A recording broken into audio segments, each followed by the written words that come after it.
The hull of one of the world's largest oil platforms is setting sail on one of the world's largest marine transportation vessels on a voyage to the other side of the planet. This is the story of the journey of the amazing Appomattox oil platform.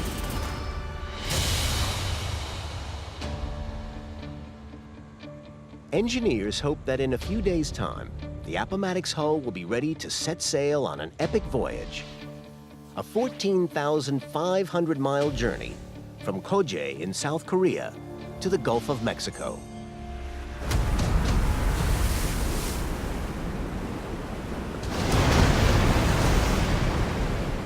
I just want to give everybody a heads up on where we're at. But there's a problem brewing. A massive storm out in the Pacific Ocean, and it's heading their way.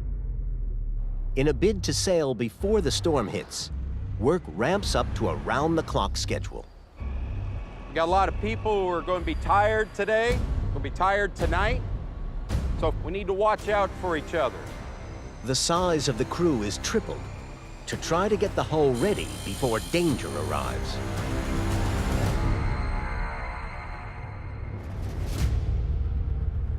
So this is the latest weather data we've got. It's the news the team didn't want. The storm in the Pacific has turned into a super typhoon called Nauru. We know now that Nauru has changed course over last night into this morning. So now it looks like it's going to be coming through the straits between Japan and South Korea. If Nauru continues on its present course, it means a direct hit on the shipyard with potentially devastating consequences for Appomattox. Super typhoons are those extreme events, right? The 1 in 20-year events that you really need to be cognizant of. The Appomattox hull is surrounded by heavy metal and machinery. The team is faced with a dilemma. To keep it on land and be lashed by waves and construction debris, or put it in the water and try to outrun the storm. To go or not to go? That's now the multi-million-dollar question. Do we move forward? Do we accept these waves? Is this something that we need to stop altogether? What they have told us is that they need 36 hours to run from the storm. We are planning right now on how do we get the hull out of here. The decision is made. Rather than wait out the storm, they're going to try and get ahead of it. Using gigantic hydraulics, the 41,000-ton hull is moved inch by dramatic inch across 500 feet of ground and onto a floating dry dock. Tugboats then haul it clear of the shipyard into the bay. It will wait out the night here before being towed into deeper water to meet its ocean-going transport vessel, COSCO's gargantuan Xinguanghua. It's a 279-yard-long, semi-submersible heavy-lift vessel that's capable of carrying 98,000 tons. With the super typhoon fast approaching, the dry dock has been removed, and the Appomattox hull floats freely for the first time. Tugs pull the hull a further 6¼ miles to the rendezvous site. The next maneuver is critical. The hull will be pulled over the top of the sunken transport vessel.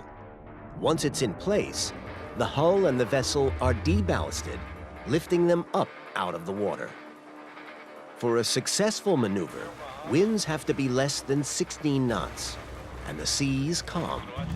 The tugs are struggling to control the hull as the winds pick up.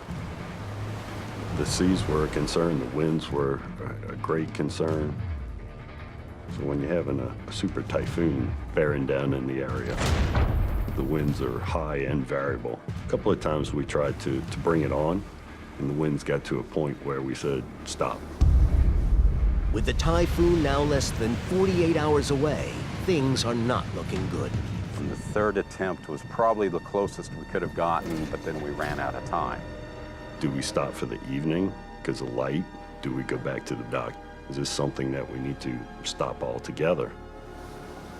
By chance, the latest weather forecast predicts a 2-hour window of calm the next morning. It will be their last opportunity to get Appomattox onto its transport vessel before the super typhoon hits.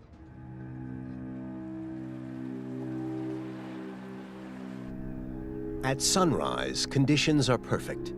The Appomattox hull is slowly floated above the vessel, and the transporter lifts it up and free from the water in a textbook maneuver. The hull now gets out in front of Nauru to miss the potential damage the super typhoon could inflict. They've managed to avoid the storm. There we go.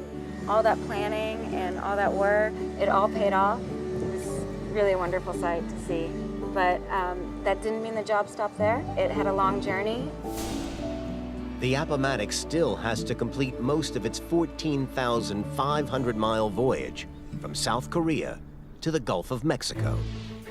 To get there, it will pass Southeast Asia, steer through the Sunda Strait, traverse the Indian Ocean, and pass around the Cape of Good Hope before crossing the Atlantic.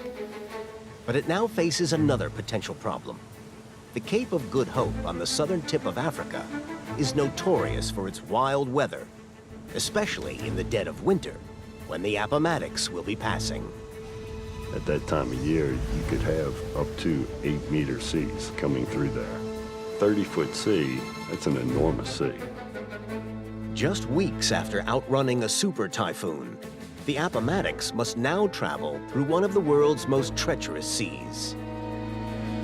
What does it look like? Are we able to continue? Do we need to stop? The decision is made to dock in Port Elizabeth on the South African coast and wait for a storm to pass. We were in Port Elizabeth for about a day because winter storm season is pretty critical down in South Africa. It's a good call. While Appomattox is safely docked, the bad weather subsides. It moves through rapidly, and you're able to find that gap between the big events to move through safely. They did a fabulous job coming around the Cape of Good Hope. With another critical weather event avoided, the hull makes its way across the South Atlantic Ocean, through the warm waters of the Caribbean Sea, and into the home stretch, the Gulf of Mexico. But the Appomattox's battle with the weather is not over yet. After all of that, you think, this is the easy part, right? We're coming home into the Gulf of Mexico, and then Hurricane Harvey. This is a Category 4 hurricane.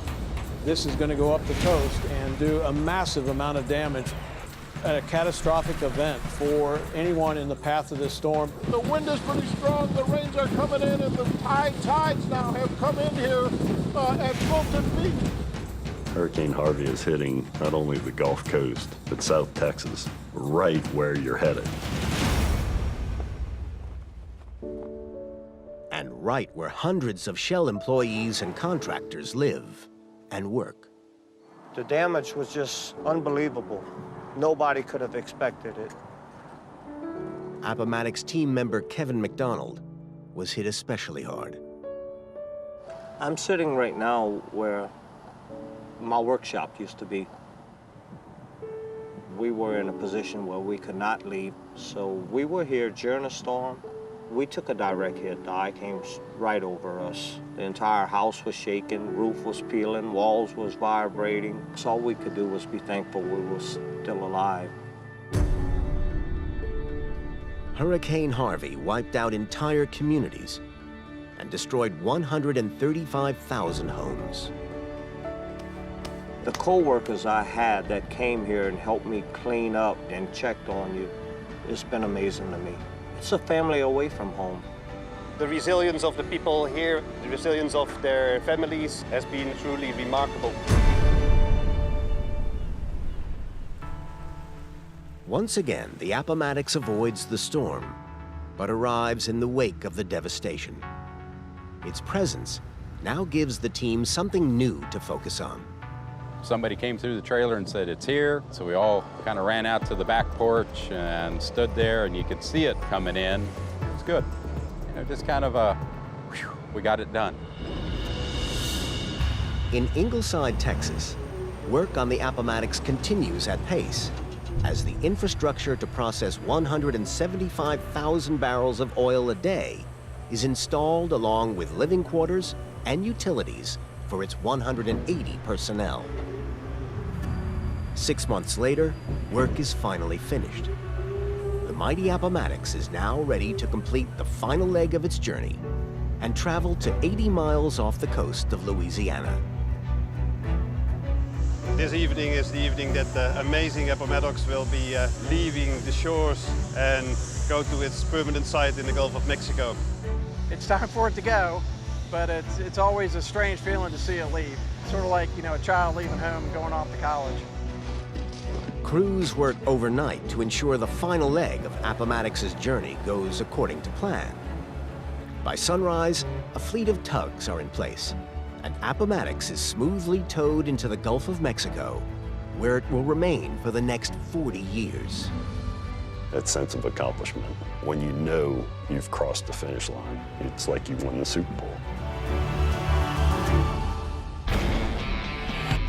In the next episode, watch as the amazing Appomattox reaches its Gulf of Mexico home. With laser-like precision, the crew has to try to connect it to the subsea oil field below. It's a nail-biting operation and involves lowering an object the weight of a space shuttle thousands of feet to the seabed and land it on a half-an-inch target before the oil can finally flow. Subscribe to Shell's YouTube channel to see more on the amazing Appomattox oil platform and other technology and engineering films from Shell.